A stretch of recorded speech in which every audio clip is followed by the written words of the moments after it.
Today I made a quick visit to the Abbey of Gethsemane in Trappist, Kentucky.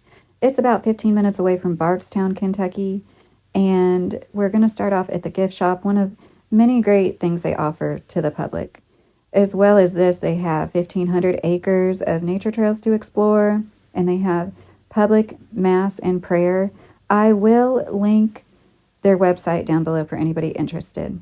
In their gift shop, they have so many great gifts, so many great gift ideas, gifts in all price ranges, and a lot of them are great books.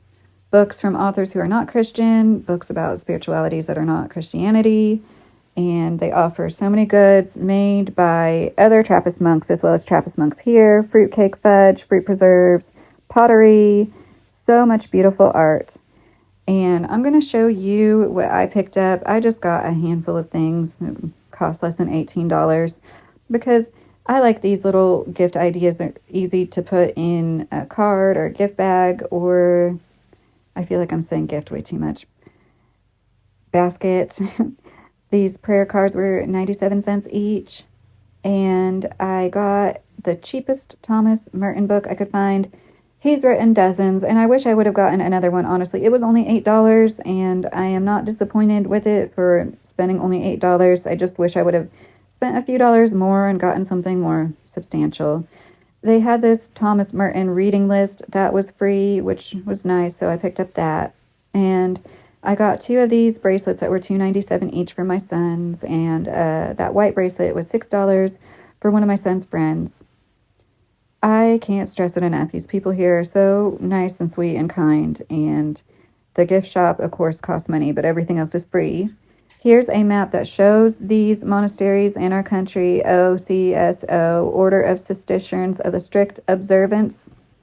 This is pretty much straight from Wikipedia, okay? I don't want anybody to think I'm plagiarizing. Trappists are a Catholic religious order of the cloistered monastics. They follow the rule of St. Benedict and have communities of both monks and nuns that are known as Trappists and Trappistines. Named after the La Trappe Abbey, the monastery from which the movement and religious order originated 361 years ago in 1664, strict observance refers to the Trappist goal of following the rule of St. Benedict closely. They take the 3 vows described in the rule: stability, fidelity to monastic life, and obedience. They do not take vows of silence, but they do aim to speak only when necessary, so they have developed a sign language, and it's one of several monastic sign languages, in an effort to help them not talk. Trappists do abstain from flesh meats or 4-footed animals. They consume poultry, fish, seafood, but they do so sparingly. Life is lived working on manual activities as well as spiritual growth. That they believe in developing a lot of their spiritual growth in the serenity of nature. Many products come from their work. At Abbey of Gethsemane, they sell fruitcake, honey, fudge, soap, and a lot of other things from other monasteries we showed and mentioned earlier. Some Trappists produce cheese, bread, broiler chickens, and even beer. Unlike the beer we consume most often, it is said to improve with age due to residual sugars and leaving yeast. So let's talk about who is the most famous person to come out of here, the most famous monk, one of the most famous monks ever probably, Thomas Merton, who was born in France in 1915. He is a well-known Trappist monk who lived here at Abbey of, I have the hardest time saying this, Gethsemane, until his death, from 1941 until his death in 1968. He did pass away in Bangkok from accidental electrocution. Merton wrote dozens of books, the most famous being an autobiography titled The 7-Story Mountain. In 1948, his writings were as controversial as they were popular. He was one of the most, if not the most, notable Catholic writer in America during the 1950s as well as 60s. Thomas Merton was known as a social activist in his time, never one to shy away from the day's political issues like Vietnam War. He always also welcomed other spiritualities and people's ideas. Having been a world traveler his whole life, his thoughts came out in poetry, magazine essays, books, and in corresponding with other minds the world over. At the age of 50, Merton had a relationship with a nurse from Louisville. He was in a hospital to get back surgery. She was in her 20s, and that's very well known, but it's also lesser known. He did have a child when he was around the age of 18 who supposedly he never really met or interacted with, and they passed away during the Second World War. And of course, that is what he is most known for to a lot of people, is the scandals of his life. There are other statues too. I'm just going to visit two of them today. So Merton was more about sparking dialogue, but not really to tell people exactly what to do to reach their relationship with God. It was more of an esoteric, more of a philosophical discussion with him and in his writings. Merton was one of the first public religious figures to start talking about the common threads that run through all major religions, and was just very open to them and what people experienced as a result from them. He held strong to the Christian, especially Catholic, faith and the doctrines he believed in. He was also very open-minded in a way a lot of people weren't, and that is why to this day a lot of Christians don't recommend him and his teachings. I'm comparing these two clovers because the one on the right is so bright compared to the other, and it's hard to see. I mean, you can tell the difference is notable, but that one on the right was so fuchsia. It was beautiful. And I've never seen so much narrow-leaved plantain in one area in my life. It was these really close clusters.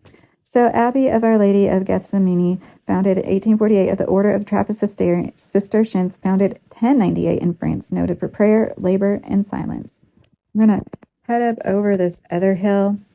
All of these hills are known as the Knobs of Kentucky, kind of in between Louisville and, gosh, would you say Lexington even? They go from Louisville to Bardstown and beyond.